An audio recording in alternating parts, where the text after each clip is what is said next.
तो आई के components are cube है, स्पेस में आई के कंपोनेंट्स होते हैं 1 0 0, जे के कंपोनेंट्स होते हैं 0 1 0 और के कंपोनेंट्स होते हैं 0 0 1।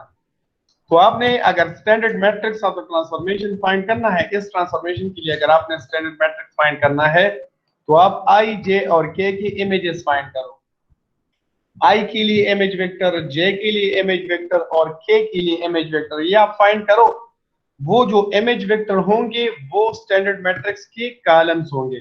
तो पहले आप आई का इमेज फाइंड करो। आई मतलब 1 0 0, तो x की जगह 1 पुट कर दो, y की जगह 0 और z की जगह आप 0 सब्स्टिट्यूट कर दो।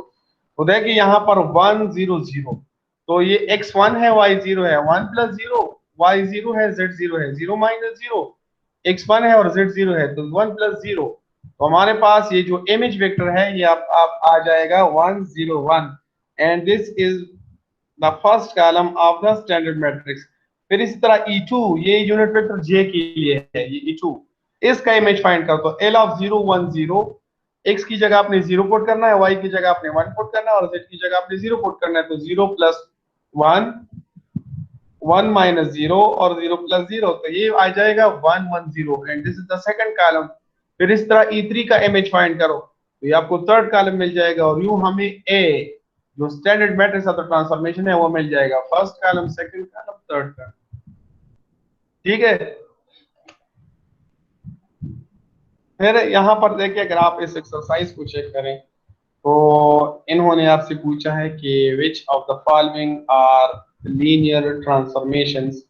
तो लीनियर ट्रांसफॉर्मेशंस को चेक करने के लिए हमारे पास एक लेमा है, वो ये है कि एक तो ये कंडीशन है कि हमारे पास लीनियर ट्रांसफॉर्मेशन के लिए कि L फ्रॉम Rn,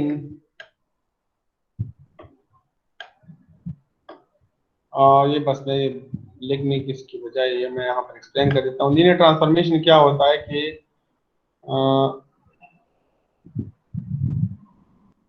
ये है, इसकी डिफिनेशन यहाँ पर है कि linear transformation from Rn to Rm, Rn to Rm is a function assigning a unique vector L of u in Rm to each vector u in Rn such that L of u plus v is equal to L of u plus L of v, और L of ku is equal to k L of u। तो एक तो आप ये condition आप check कर सकते हैं लीनियर ट्रांसफॉर्मेशन के लिए, और सेकंड ये एक लेमा है, वो लेमा ये है कि लीनियर ट्रांसफॉर्मेशन की ये खूबी है कि आइडेंटिटी एलिमेंट का कि L from Rn to Rm linear transformation. तो फिर अगर इस Rn का आप कोई आइडेंटिटी एलिमेंट लेंगे वो आपको Rm का आइडेंटिटी एलिमेंट देगा लाजमी तौर पे। तो हम यहाँ पर इन क्वेश्चन में ये भी अप्लाई कर सकते हैं, वो कंडीशन भी अप्लाई कर सकते हैं। तो आसान ये है कि आप ये आइडेंटिटी वाला यूज कर लेंगे कि अगर आप यहाँ पर पार्ट ए में 0 0 पुट कर दें, आइडेंटिटी एलिमेंट यहाँ पर 0 0 पुट कर दें, तो यहाँ पर अगर आप 0 लेंगे तो 0 प्लस 1, यहाँ पर 0 लेंगे तो 0 आएगा, यहाँ पर 0 प्लस 0, तो ये 1 0 0 आएगा।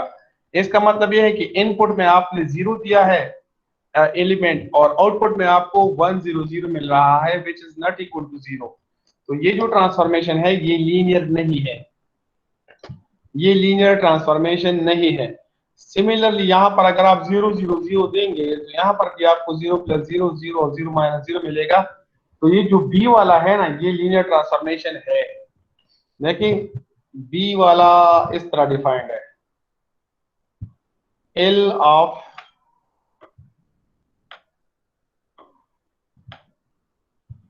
x y z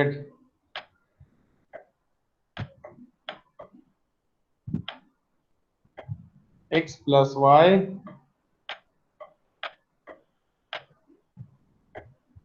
y और x minus z।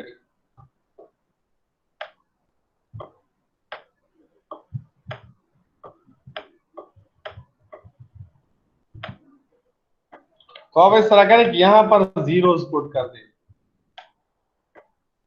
X Y Z की जगह, 0 0 0, तो यहाँ पर भी जीरो पुट कर दें एक्स वाई जेड की जगह, 0 + 0 0 0 - 0, तो ये आ जाएगा L ऑफ 0 0 0, और ये आउटपुट आ जाएगा 0 0 0। तो देखिए जब इनपुट 0 हो और आउट इनपुट के लिए आउटपुट भी 0 आ जाए, 0 इनपुट के लिए, तो ये ट्रांसफॉर्मेशन क्या होता है, ये लीनियर होता है। ठीक है, तो ये लीनियर है, ये वाला लीनियर है। अब अगर आप ये थर्ड चेक करें, अगर आप एक्स वाई की जगह 0 0 लेंगे तो यहाँ पर भी 0 0 आएगा, ये भी लीनियर है। ठीक है, सिमिलरली क्वेश्चन नंबर 2 3 4, ठीक है, और स्केच द इमेज, तो ये 1.5 जैसा है, वेक्टर भी प्लॉट करो और उसका इमेज भी अंडर द ट्रांसफॉर्मेशन प्लॉट करो। तो ये सारे आसान आसान से क्वेश्चंस है, ये आप खुद ट्राई कर ले। यहाँ पर ये जो है ये कोडिंग डिकोडिंग से रिलेटेड है 31 32, ठीक है, तो ये भी कर ले। मेरे ख्याल में ये एक्सरसाइज आप लोग कर सकते हैं। ठीक है, फिर इसके बाद है चैप्टर नंबर 5।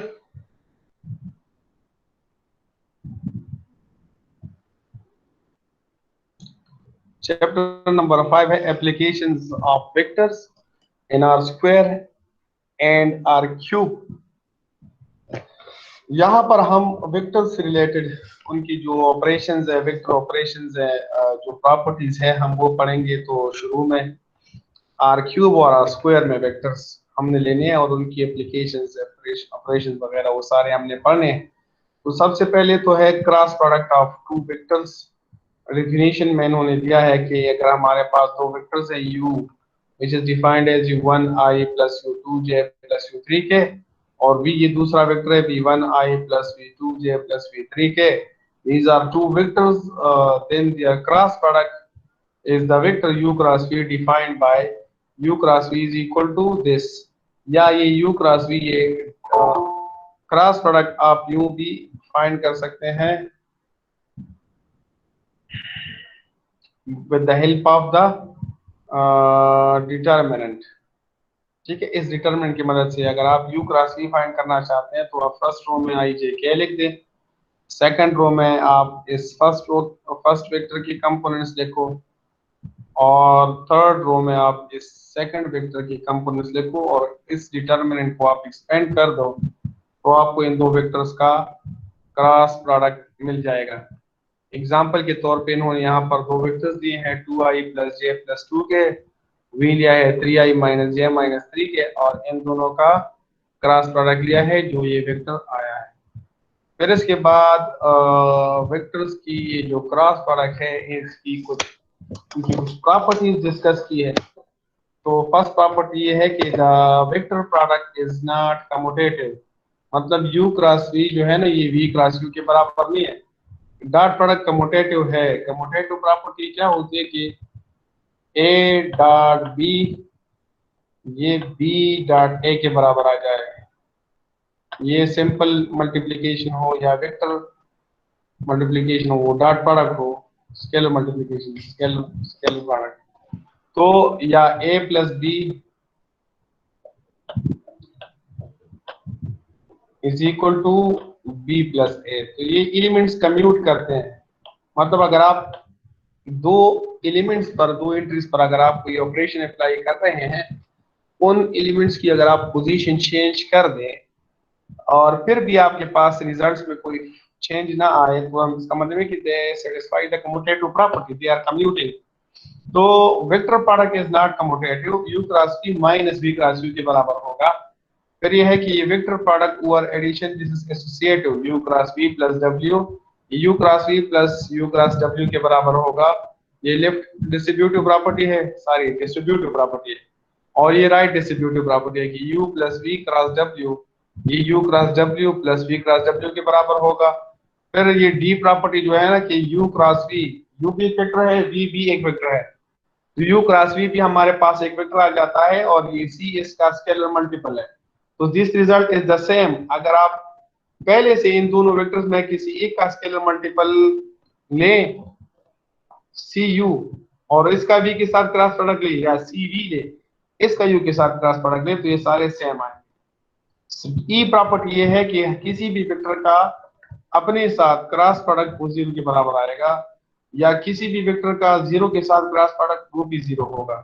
ये प्रॉपर्टी जी जो है u cross v cross w, इसका मतलब ये है कि अगर आप ये ऑपरेट करना चाहते हैं तो आप इस पहले वेक्टर का और तीसरे वेक्टर का डॉट प्रोडक्ट लोगे, पहले वेक्टर का और तीसरे वेक्टर का डॉट प्रोडक्ट लोगे, तो जब हम डॉट प्रोडक्ट लेंगे u डॉट w तो ये एक स्केलर बन जाता है, u डॉट w ये एक स्केलर बन जाता है, और फिर इस स्केलर को हम दूसरे वेक्टर के साथ मल्टीप्लाई कर लेंगे, फिर माइनस साइन, फिर पहले वेक्टर और दूसरे वेक्टर का डॉट प्रोडक्ट लेंगे, ये स्केलर बन जाएगा, और इसका फिर हम तीसरे वेक्टर के साथ मल्टीप्लिकेशन ले लेंगे। तो ये प्रॉपर्टी जी और एच एक जैसे हैं, ठीक है। फिर तो ये आई जे के जो यूनिट वेक्टर है, ये इनकी प्रॉपर्टीज है कि आई क्रॉस आई, जे क्रॉस जे और के क्रॉस के ये जीरो के बराबर है, ठीक है। फिर इस तरह आई क्रॉस जे के बराबर है, जे क्रॉस के आई के बराबर है, के क्रॉस आई जे के बराबर है।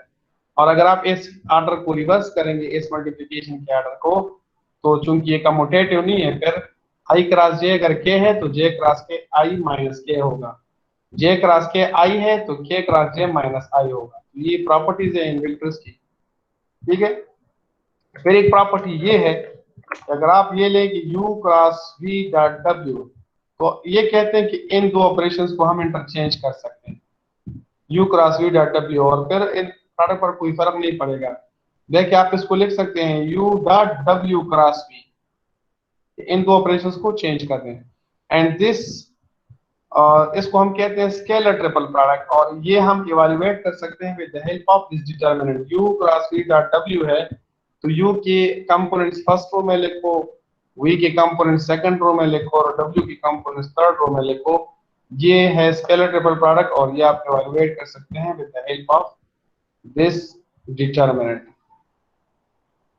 यहाँ पर इन्होंने फिर ये बात की है कि u क्रॉस v, एक वेक्टर आपके पास v है, दूसरा वेक्टर आपके पास u है, and they are forming a plane, ये हमें एक प्लेन दे रहे हैं। तो इन दोनों का अगर हम क्रॉस प्रोडक्ट लेंगे तो ये जो क्रॉस प्रोडक्ट होगा इन दो वेक्टर्स का, this vector will be perpendicular to the plane of u and v। तो ये u को भी परपेंडिकुलर होगा और v को भी परपेंडिकुलर होगा, और फिर हमें पता है कि दो परपेंडिकुलर वेक्टर्स का डॉट प्रोडक्ट बुनियाद के तौर पे क्या आता है, जीरो आता है। तो u cross v dot v भी जीरो होगा और u cross v dot u भी जीरो होगा, क्योंकि दे आर परपेंडिकुलर। फिर यहाँ पर इन्होंने ये बात डिस्कस की है कि u क्रॉस v का हम मैग्नीट्यूड फाइंड करते हैं। u क्रॉस v, u भी एक वेक्टर है, v भी एक वेक्टर है, तो u क्रॉस v भी एक वेक्टर है, इसका हम मैग्नीट्यूड फाइंड करते हैं। तो इसका हम मैग्नीट्यूड किस तरह फाइंड करेंगे? देखिए मैग्नीट्यूड फाइंड करने का इसका तरीका ये है कि हमें पता है कि अगर हमारे पास u एक वेक्टर हो which is defined as u is equal to xi plus x1i plus y1j, ठीक है, ये एक वेक्टर है u, तो इसका नाम मतलब इसकी जो लेंथ है वो क्या है, x1 square plus y1 square under the root, और अगर आप दोनों साइड्स का आप स्क्वायर लेंगे तो ये x1 square plus y1 square आ जाएगा। इसी तरह अगर हम इस वेक्टर का अपने साथ डॉट प्रोडक्ट लेंगे तो u डॉट u हमारे पास x1 square plus y1 square into x1 square plus x1 plus y1 x1i plus y1j into x1i plus y1j, ये डॉट प्रोडक्ट होगा इन दोनों का। तो डॉट प्रोडक्ट में ये होता है कि हम करेस्पॉन्डिंग कंपोनेंट्स मल्टीप्लाई करते हैं, तो x1 के साथ मल्टीप्लाई हो जाएगा, ये x1 स्क्वायर आ जाएगा, i डॉट i 1 है, y1 के साथ मल्टीप्लाई हो जाएगा तो y1 स्क्वायर आ जाएगा, z dot j1। So this means that u dot u is equal to u नाम स्क्वायर। अगर आप इस इक्वेशन को कंपेयर करें इस इक्वेशन के साथ तो u dot u is equal to u नाम स्क्वायर, u नाम स्क्वायर। तो अब ये रिलेशन हम यहाँ पर यूज करते हैं कि u क्रॉस v नाम स्क्वायर हम लेते हैं, तो u क्रॉस v नाम स्क्वायर बराबर होगा u cross v dot u cross v के। ठीक है, u क्रॉस v नाम स्क्वायर बराबर होगा u cross v dot u cross v के। अब हमने यहाँ पर प्रॉपर्टी 3 में पढ़ लिया था कि ये क्रॉस प्रोडक्ट और ये डॉट प्रोडक्ट हम इनको इंटरचेंज कर सकते हैं, इन दोनों को हम इंटरचेंज कर सकते हैं, ये हमने यहाँ पर पढ़ा। देखिए क्रॉस प्रोडक्ट और डॉट प्रोडक्ट इनको हम इंटरचेंज कर सकते हैं। तो आप इस क्रॉस प्रोडक्ट को और इस डॉट प्रोडक्ट को आप इंटरचेंज करें तो ये u अपनी जगह पे इस क्रॉस की जगह डॉट आ जाएगा, फिर v आ जाएगा और इस डॉट की जगह क्रॉस आ जाएगा और फिर u क्रॉस v आ जाएगा। ठीक है, तो ये इक्वेशन हमारे पास आ जाएगा। फिर यहाँ पर हम प्रॉपर्टी g यूज करते हैं। प्रॉपर्टी g ये है कि उसमें हम फर्स्ट वेक्टर का और थर्ड वेक्टर का इनका हम डॉट प्रोडक्ट लेते हैं, फर्स्ट वेक्टर का और थर्ड वेक्टर का।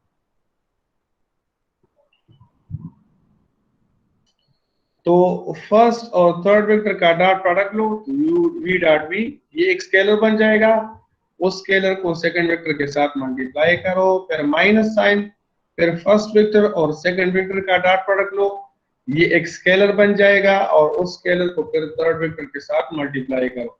हमारे पास ये इक्वेशन आ जाएगा u डॉट ब्रैकेट में v dot v into you minus u dot v into v। अब ये इस तरह का एक रिलेशन है,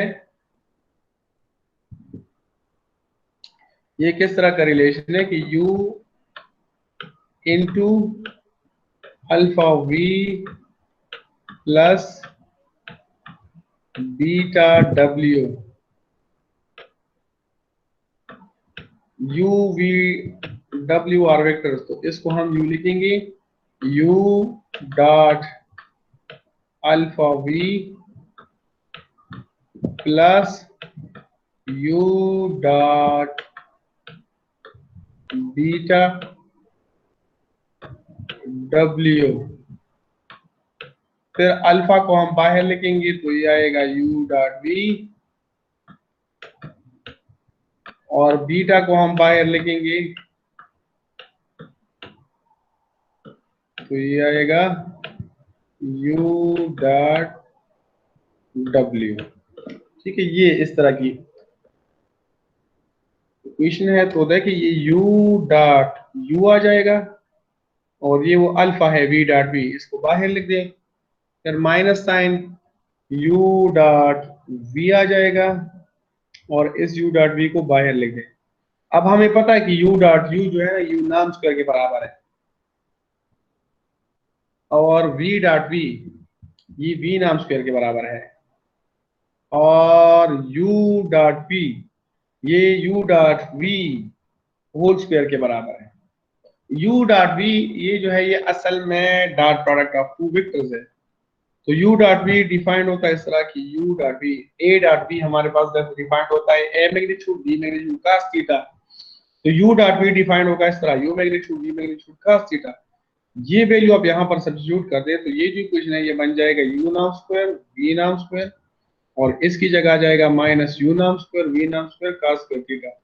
फिर यहाँ पर u नाम स्क्वायर v नाम स्क्वायर v नाम स्क्वायर v नाम स्क्वायर दोनों में कॉमन है, अनकॉमन रह जाएगा 1 माइनस cos स्क्वायर थीटा और 1 माइनस cos स्क्वायर थीटा की जगह आ जाएगा sin स्क्वायर थीटा और फिर दोनों साइड्स का हम स्क्वायर रूट लेंगे तो स्क्वायर रूट लेने के बाद आएगा u क्रॉस v नाम इज इक्वल टू u नाम v नाम और इनटू sin थीटा।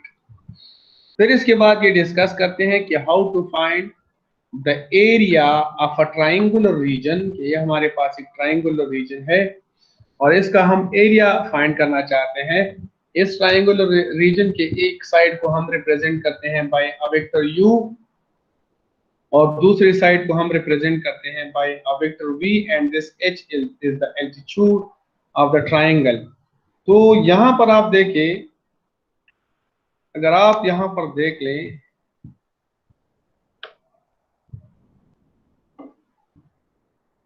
यहाँ पर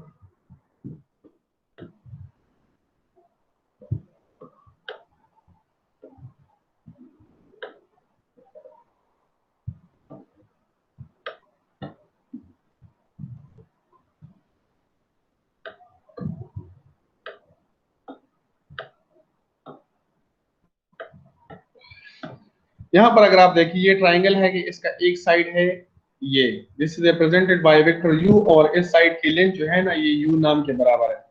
ये जो इसका दूसरा साइड है this is represented by vector v and this is the altitude.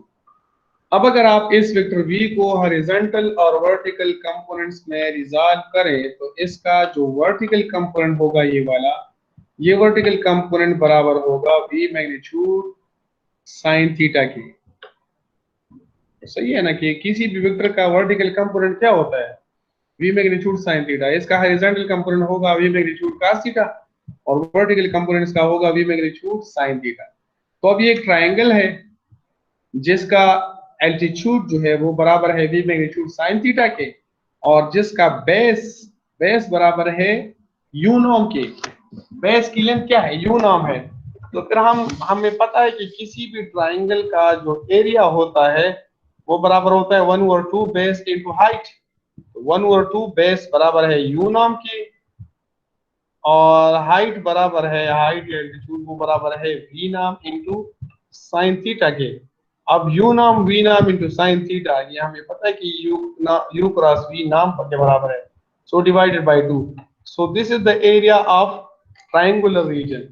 अब फिर इस ट्रायंगल को अगर आप देखिए तो इस ट्रायंगल से हम पैरेललोग्राम बना सकते हैं इस तरह।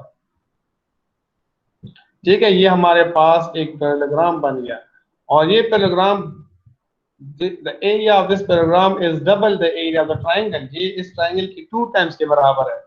तो आप अगर पैरेललोग्राम का एरिया फाइंड करना चाहते हैं, आप इस ट्रायंगल के एरिया को 2 से मल्टीप्लाई करोगे, तो इसका मतलब यह है कि the area of the parallelogram is equal to u cross v नाम। This is the area of the parallelogram. Parallelogram का एरिया ट्रायंगल की एरिया के डबल के बराबर होता है। ठीक है, तो ये वाला क्वेश्चन था। और फिर इन्होंने एक ट्रायंगुलर रीजन लिया है, ये उसकी पॉइंट्स लिए है, vertices P1 P2 P3 points लिए है। और तो P1 P2 से आप एक वेक्टर फाइंड करोगे और P1 P3 से आप एक वेक्टर फाइंड करोगे। देख ये P1 P2 ये वेक्टर आ जाएगा, P1 P3 ये वेक्टर आ जाएगा, फिर इनका क्रॉस प्रोडक्ट ले और 2 पे डिवाइड करें तो आपको इस ट्रायंगल का एरिया मिल जाएगा। और अगर आप 2 से मल्टीप्लाई करेंगे तो आपको इस पैरेललोग्राम का एरिया मिल जाएगा। ठीक है, ये क्वेश्चन सॉल्व करें। फिर इसके बाद यहाँ पर गिवन है कि अगर आपके पास कोई पैरेललोपिड हो, पैरेललोपिड, और उसका आप वॉल्यूम फाइंड करना चाहते हैं, तो वॉल्यूम फाइंड करने के लिए आप क्या करेंगे,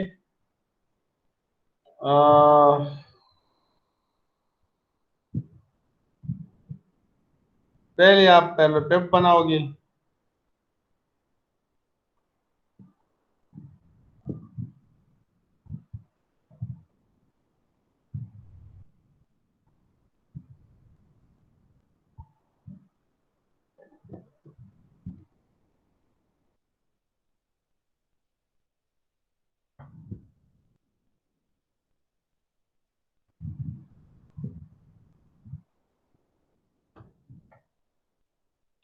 पैरेललोपिड बना लें, ये हमारे पास है पैरेललोपिड।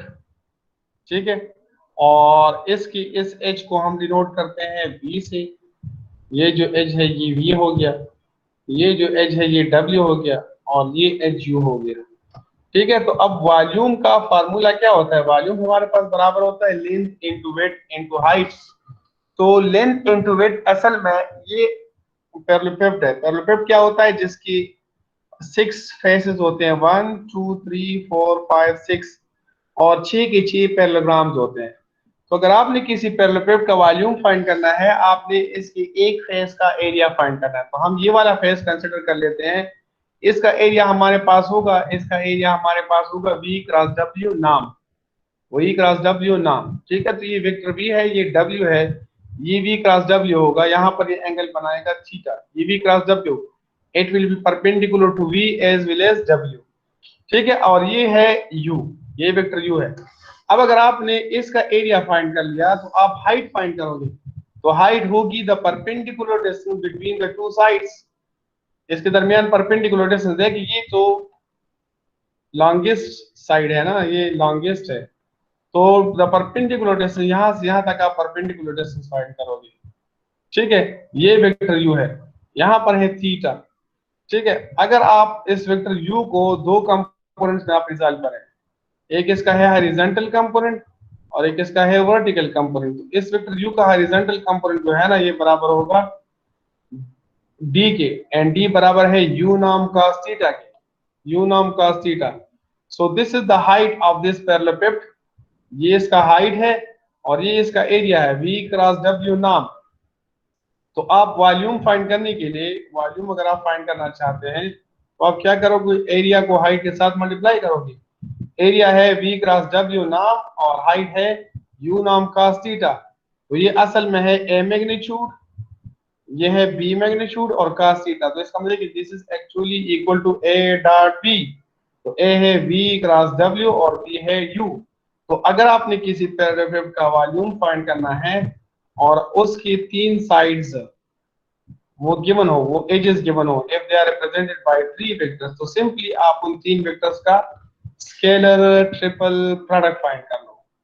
स्केलर ट्रिपल प्रोडक्ट फाइंड करो आप उन तीन वेक्टर्स का, आपको क्या मिल जाएगा, वॉल्यूम मिल जाएगा। ठीक है, देखिए in order to find the volume, तो determinant of the scalar triple product of three vectors u v w, आपको क्या मिल जाएगा, वॉल्यूम मिल जाएगा।